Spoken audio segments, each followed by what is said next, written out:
আকাশবাণী আগরতলা। স্থানীয় সংবাদ পড়ছে চন্দন লেখাপাল। এখনকার বিশেষ বিশেষ খবর হল, মুখ্যমন্ত্রী অধ্যাপক ড মানিক সাহা আজ মোহনপুরে রাজ্যভিত্তিক গণবৃক্ষরোপণ অভিযানের সূচনা করেন।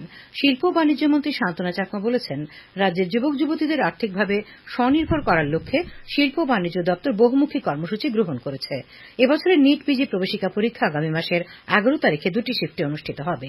রাজ্যভিত্তিক অনূর্ধ্ব 15 বছরের সুব্রত মুখার্জি কাপ ফুটবল প্রতিযোগিতার ফাইনালে উঠেছে পশ্চিম জেলার খুম্পু একাডেমি এবং দক্ষিণ জেলার অ্যাভেঞ্জার স্কুল। এবারে আসছে বিস্তারিত সংবাদে। রাজ্যে আজ একই সঙ্গে 5 মিনিটে 5 লক্ষ গাছের চারা রোপণ করা হয়। মুখ্যমন্ত্রী অধ্যাপক ড মানিক সাহা আজ সকালে মোহনপুরের তারানগরে রাজ্যভিত্তিক গণবৃক্ষরোপণ অভিযানের সূচনা করেন। অনুষ্ঠানে তিনি বলেন, বন যারা ধ্বংস করছে তাদের চিহ্নিত করে কঠোর ব্যবস্থা নিতে হবে। মুখ্যমন্ত্রী বলেন, আমাদের পরিবেশগত ভারসাম্য রক্ষা করা প্রয়োজন। উত্তর পূর্বাঞ্চলের রাজ্যগুলির মধ্যে বন সৃজনে ত্রিপুরা ভালো অবস্থানে রয়েছে বলে উল্লেখ করেন তিনি। অনুষ্ঠানে মুখ্যমন্ত্রী ছাড়াও কৃষিমন্ত্রী রতনলাল নাথ, বনমন্ত্রী অনিমেষ দেববর্মা জাতীয় সড়কের পাশে বৃক্ষরোপণ করেন। অনুষ্ঠানে স্বাগত ভাষণ দেন প্রধান মুখ্য বন সংরক্ষক আর কে সামুল। অনুষ্ঠান শেষে উপস্থিত নাগরিকদের মধ্যে বন দপ্তরের পক্ষ থেকে ব্যাপক সংখ্যক ফুল, ফল ও গাছের চারা বিতরণ করা হয়। শিল্প বাণিজ্য মন্ত্রী শান্তনা চাকমা বলেছেন, শিল্পের প্রসারের মাধ্যমে রাজ্যের যুবক যুবতীদের আর্থিকভাবে স্বনির্ভর করার লক্ষ্যে শিল্প বাণিজ্য দপ্তর বহুমুখী কর্মসূচি গ্রহণ করেছে। তিনি আজ সচিবালয়ে সাংবাদিক সম্মেলনে একথা জানিয়ে বলেন, বহির্রাজ্যের বিনিয়োগকারীদের রাজ্যে শিল্প স্থাপনে উৎসাহ দিতে রাজ্যের মুখ্যমন্ত্রীকে চেয়ারম্যান করে investment promotion agency of Tripura নামে একটি কমিটি গঠন করা হয়েছে। এই কমিটির মাধ্যমে দেশ বিদেশের ইচ্ছুক বিনিয়োগকারীদের রাজ্যে শিল্প স্থাপনের সুযোগ সহ প্রয়োজনীয় সহায়তা দেওয়া হবে। তিনি জানান, রাজ্যের উৎপাদিত পণ্য বাজারজাত করার লক্ষ্যে বাধারঘাটে একটি প্রধানমন্ত্রী একতা মল বা ইউনিটি মল স্থাপন করার উদ্যোগ নেওয়া হয়েছে। প্রায় 150 কোটি টাকা ব্যয়ে 24,122 বর্গমিটার এলাকা নিয়ে এই মলটি স্থাপন করা হবে। তিনি জানান, প্রধানমন্ত্রী বিশ্বকর্মা পোর্টালে এখন পর্যন্ত রাজ্যের 49,951 জন শিল্পী কারিগর তাদের নাম নথিভুক্ত করেছেন। রাজ্যের বেকার যুবক যুবতীদের আর্থিকভাবে স্বনির্ভর করার লক্ষ্যে দপ্তরের মাধ্যমে প্রধানমন্ত্রী এমপ্লয়মেন্ট জেনারেশন প্রোগ্রাম ও স্বাবলম্বন প্রকল্পে ঋণ দেওয়া হচ্ছে। তিনি জানিয়েছেন, গত অর্থবছরে বাংলাদেশের সঙ্গে ত্রিপুরার মোট 715 কোটি 98 লক্ষ টাকার বাণিজ্য হয়েছে। তার মধ্যে রপ্তানির পরিমাণ 12 কোটি 31 লক্ষ টাকা এবং আমদানির পরিমাণ 703 কোটি 67 লক্ষ টাকা। সম্পূর্ণত অভিযানের আওতায় উত্তর জেলার কাঞ্চনপুর মহকুমার দশদা এবং পানিসাগর মহকুমার দামছড়া আরডি ব্লকে আজ থেকে সেপ্টেম্বর মাসের 30 তারিখ পর্যন্ত বিভিন্ন ধরনের উন্নয়নমূলক কাজের প্রকল্প অভিযান চলবে।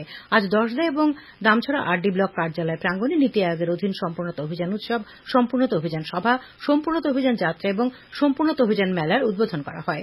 দামছড়ার অনুষ্ঠানে স্বাগত ভাষণ দেন দামছড়া সমষ্টি উন্নয়ন আধিকারিক অনুপম চাকমা। উপস্থিত ছিলেন নীতি আয়োগ থেকে আগত বিশেষজ্ঞ এবং অধিকর্তা ড অমৃত পাল কাউর, উত্তর জেলার জেলাশাসক দেবপ্রিয় বর্ধন, পানিসাগরের বিধায়ক বিনয় ভূষণ দাস, সুভাষ বাগারিয়া সহ অঙ্গনওয়াড়ি কর্মী, আশাকর্মী, বিদ্যালয়ের ছাত্রছাত্রীরা। তথ্যচিত্রের মাধ্যমে নীতি আয়োগের সমস্ত উন্নয়নমূলক বিষয়বস্তু সবার সামনে তুলে ধরা হয়। অনুষ্ঠানে 8টি স্বসহায়ক দলকে চেকের মাধ্যমে 30 লক্ষ টাকা ঋণ দেওয়া হয়। তাছাড়া উন্নয়নমূলক প্রকল্পে চালকদের হাতে ড্রাইভিং লাইসেন্স তুলে দেন অতিথিরা। কৃষিমন্ত্রী রতনলাল নাথ জানিয়েছেন, রাজ্যে আরও 3টি কৃষি মহকুমা হবে। এগুলি হবে চড়িলাম, মুঙ্গিয়াকামি ও প্যাচারথল ব্লকে। বর্তমানে রাজ্যে 47টি কৃষি মহকুমা রয়েছে, তা বেড়ে হবে এখন 50টি। কৃষিমন্ত্রী বলেন, রাজ্য সরকারের লক্ষ্য রাজ্যে 58টি ব্লকের প্রতিটিতে কৃষি মহকুমা গড়ে তোলা। আজ আগরতলার প্রজ্ঞা ভবনে 59 জন কৃষি আধিকারিকের নিয়োগপত্র বিতরণ অনুষ্ঠানে তিনি কথা বলেন। 33% মহিলা সংরক্ষণ নীতি অনুসরণ করে 59 জনের মধ্যে 21 জন মহিলা প্রার্থীকে নিয়োগপত্র দেওয়া হয়েছে। কৃষিমন্ত্রী নতুন অফারপ্রাপ্তদের কৃষকদের সহায়তা এবং আত্মনির্ভর ত্রিপুরা গড়ার কাজে আন্তরিকভাবে কাজ করার পরামর্শ দেন। অনুষ্ঠানে বক্তব্য রাখেন কৃষি সচিব অপূর্ব রায়, কৃষি অধিকর্তা শরদিন্দু দাস প্রমুখ। নতুন দিন ফৌজদারি আইন সম্পর্কে সাধারণ নাগরিকদের সচেতন করতে গতকাল সাবরুমের দশরথনগর এডিসি ভিলেজে সভার আয়োজন করা হয়। সাবরুম মহকুমা আইন সেবা কমিটি আয়োজিত সভায় নতুন 3 ফৌজদারি আইন, ভারতীয় ন্যায় সংহিতা, ভারতীয় নাগরিক সুরক্ষা সংহিতা এবং ভারতীয় সাক্ষ্য অধিনিয়ম নিয়ে বিস্তারিত আলোচনা করেন আইনজীবী মণিদীপ্ত সরকার। সচেতনামূলক এই সভায় এলাকার জনজাতি অংশের মহিলারা উপস্থিত ছিলেন। রাজ্যের ত্রিস্তর পঞ্চায়েত নির্বাচনের দিনক্ষণ আগামী সপ্তাহে ঘোষণা করা হবে। রাজ্য নির্বাচন কমিশনার শরদিন্দু চৌধুরী আজ আকাশবাণীকে এই সংবাদ জানান। নির্বাচনের প্রস্তুতির লক্ষ্যে রাজ্য নির্বাচন কমিশনার আজ সমস্ত রিটার্নিং অফিসারদের সঙ্গে ভিডিও কনফারেন্সের মাধ্যমে বৈঠক করেন। খবর প্রচারিত হচ্ছে আকাশবাণীর আগরতলা কেন্দ্র থেকে। এবছর নিট পিজি প্রবেশিকা পরীক্ষা আগামী মাসের 11 তারিখে 2টি শিফটে অনুষ্ঠিত হবে। চিকিৎসা বিজ্ঞানের জাতীয় পরীক্ষা পর্ষদ আজ পরীক্ষার সংশোধিত সময়সূচি প্রকাশ করেছে। উল্লেখ্য, গত মাসে পরীক্ষার নির্ধারিত তারিখের একদিন আগে এই পরীক্ষা বাতিল করা হয়েছিল। পররাষ্ট্র সচিব বিনয় মোহন কোয়াত্রা বলেছেন 22তম ভারত রাশিয়া বার্ষিক শীর্ষ সম্মেলনে মূল আলোচনার বিষয় হিসেবে প্রতিরক্ষা, বাণিজ্য সংযোগ, বিনিয়োগ সম্পর্ক, শক্তি সহযোগিতা, শিক্ষা, বিজ্ঞান ও প্রযুক্তি, সংস্কৃতি এবং জনগণের মধ্যে সংযোগের ওপর আলোকপাত করা হবে। এ মাসের 8 থেকে 10 তারিখ পর্যন্ত প্রধানমন্ত্রী নরেন্দ্র মোদীর রাশিয়া এবং অস্ট্রিয়া সফরের বিষয়ে শ্রী কোয়াত্রা বলেন, প্রধানমন্ত্রী শ্রী মোদী এবং রাশিয়ার রাষ্ট্রপতি ভ্লাদিমির পুতিন দুদেশের মধ্যে বহুমুখী সম্পর্কের বিষয়ে সামগ্রিক পর্যালোচনা করবেন। এছাড়াও তারা পারস্পরিক স্বার্থ সংশ্লিষ্ট সমসাময়িক, আঞ্চলিক ও বৈশ্বিক বিভিন্ন বিষয় নিয়ে আলোচনা করবেন। পররাষ্ট্র সচিব জানান, প্রধানমন্ত্রী মস্কো সফরকালে ভারতীয় সম্প্রদায়ের সদস্যদের সামনেও বক্তব্য রাখবেন। তিনি বলেন, প্রধানমন্ত্রী এ মাসের 9 এবং 10 তারিখে অস্ট্রিয়া সফর করবেন এবং এটি প্রধানমন্ত্রী নরেন্দ্র মোদীর প্রথম অস্ট্রিয়া সফর। কঠোর নিরাপত্তার মধ্য দিয়ে বার্ষিক অমরনাথ যাত্রা সুষ্ঠু ও নির্বিঘ্নেই চলছে। আজ অমরনাথ যাত্রার 7ম দিনেও বহু পুণ্যার্থী পবিত্র গুহা দর্শন করেছেন। পুণ্যার্থীদের আরও একটি দল আজ অমরনাথের উদ্দেশ্যে রওনা হয়েছে। চলতি বছর অমরনাথ যাত্রা শুরু হয়েছে 29শে জুন থেকে, চলবে আগামী 19শে আগস্ট পর্যন্ত। উদ্যানবিদ ও ভূমি সংরক্ষণ দপ্তরের উদ্যোগে কুমারঘাটের গীতাঞ্জলি অডিটোরিয়ামে আজ কৃষক সচেতনতামূলক অভিযান এর আনুষ্ঠানিক উদ্বোধন করেন জেলা পরিষদের সভাধিপতি অমলেন্দু দাস। বক্তব্য রাখেন জেলা পরিষদের কৃষি বিষয়ক স্থায়ী কমিটির সভাপতি শুভ্রেন্দু দাস, উদ্যান চর্চা দপ্তরের যুগ্ম অধিকর্তা শান্তনু দেববর্মা, উপ অধিকর্তা বিদ্যামোহন চাকমা প্রমুখ।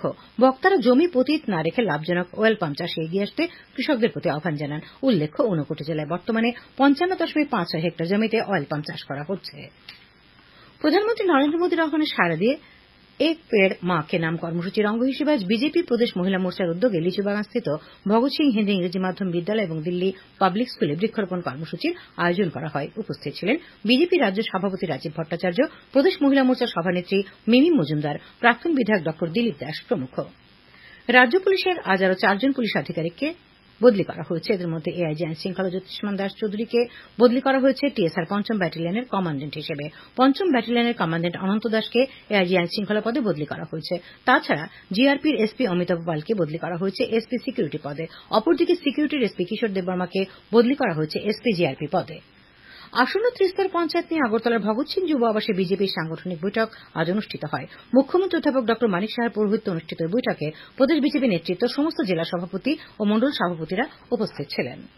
প্রিয়রঞ্জন দত্ত স্মৃতিরক্ষা পরিষদের উদ্যোগে আজ বিলোনিয়া নিম্ন বুনিয়াদী বিদ্যালয়ে বৃক্ষরোপণ অনুষ্ঠানের আয়োজন করা হয়। উপস্থিত ছিলেন বিধায়ক দীপঙ্কর সেন, প্রিয়রঞ্জন দত্ত স্মৃতিরক্ষা পরিষদের আহ্বায়ক বিক্রম দত্ত, স্কুলের প্রধান শিক্ষিকা মৌসুমী ঘোষ প্রমুখ। টিএসআর নবম বাহিনীর জওয়ানরা সুবেদার অম্বিকা যাদবের নেতৃত্বে সাবরুমের কলাছড়া প্রাথমিক স্বাস্থ্যকেন্দ্রে সাফাই অভিযান করেন। কলাছড়া প্রাথমিক স্বাস্থ্যকেন্দ্রের ভারপ্রাপ্ত চিকিৎসক ড শৈলেন্দ্র ত্রিপুরা টিএসআর জওয়ানদের এই কাজের প্রশংসা করেছেন। রাজ্য বামফ্রন্ট কমিটির আহ্বায়ক নারায়ণ কর ত্রিস্তর পঞ্চায়েত নির্বাচনকে সামনে রেখে সর্বদলীয় বৈঠকে আরএসপি ফরওয়ার্ড ব্লক সিপিআই এবং সিপিআই-এমএল দলের প্রতিনিধিদের আমন্ত্রণ জানাতে রাজ্য নির্বাচন কমিশনের কাছে অনুরোধ জানিয়েছেন। রাজ্য নির্বাচন কমিশনের কাছে লেখা চিঠিতে ব্লক এবং জেলা পর্যায়ের সর্বদলীয় বৈঠকগুলিতেও যাতে এই দলগুলিকে ডাকা হয় তার জন্য সমস্ত রিটার্নিং অফিসারদের নির্দেশ দিতে শ্রী কর নির্বাচন কমিশনারকে অনুরোধ জানান। খেলার খবর। রাজ্যভিত্তিক অনূর্ধ্ব 15 বছরের সুব্রত মুখার্জি কাপ ফুটবল প্রতিযোগিতার ফাইনালে পশ্চিম জেলার খুম্বুই একাডেমি খেলবে দক্ষিণ জেলার অ্যাভেঞ্জার স্কুলের বিরুদ্ধে। আগামীকাল সকালে উমাকান্ত মিনি স্টেডিয়ামে দুই জেলার দুই দল মুখোমুখি হবে। আজ বিকেলে একই মাঠে প্রথম সেমিফাইনালে পশ্চিম জেলার খুম্বুই একাডেমি 3-0 গোলে গোমতী জেলার তৈদুবাড়ি স্কুলকে এবং দ্বিতীয় সেমিফাইনালে দক্ষিণ জেলার অ্যাভেঞ্জার স্কুল 4-0 গোলে ধলাই জেলার হকুতুসা ইংলিশ মিডিয়াম স্কুলকে হারিয়ে দেয়। আবহাওয়া। আগামীকাল আকাশ সাধারণত মেঘাচ্ছন্ন থাকবে। দু এক জায়গায় বিক্ষিপ্তভাবে বজ্রবিদ্যুৎ সহ হালকা থেকে মাঝারি পর্যায়ে বৃষ্টিপাতের সম্ভাবনা রয়েছে। আগামীকাল তাপমাত্রা সর্বোচ্চ 32 ডিগ্রি সেলসিয়াস এবং সর্বনিম্ন 26 ডিগ্রি সেলসিয়াসের কাছাকাছি থাকবে। আজ দিনের সর্বোচ্চ তাপমাত্রা ছিল 31.8 ডিগ্রি সেলসিয়াস এবং সর্বনিম্ন 26 ডিগ্রি সেলসিয়াস। শেষ করার আগে খবরের বিশেষ বিশেষ অংশগুলি আরেকবার। মুখ্যমন্ত্রী অধ্যাপক ড মানিক সাহা আজ মোহনপুরে রাজ্যভিত্তিক গণবৃক্ষরোপণ অভিযানের সূচনা করেন। শিল্প ও বাণিজ্য মন্ত্রী শান্তনা চাকমা বলেছেন, রাজ্যের যুবক যুবতীদের আর্থিকভাবে স্বনির্ভর করার লক্ষ্যে শিল্প ও বাণিজ্য দপ্তর বহুমুখী কর্মসূচি গ্রহণ করেছে। এই বছরের নিট পিজি প্রবেশিকা পরীক্ষা আগামী মাসের 11 তারিখে 2টি শিফটে অনুষ্ঠিত হবে। রাজ্যভিত্তিক অনূর্ধ্ব 15 বছরের সুব্রত মুখার্জি কাপ ফুটবল প্রতিযোগিতার ফাইনালে উঠেছে পশ্চিম জেলার খুম্বুই একাডেমি এবং দক্ষিণ জেলার অ্যাভেঞ্জার স্কুল। স্থানীয় সংবাদ আজকের মতো এখানেই শেষ হল।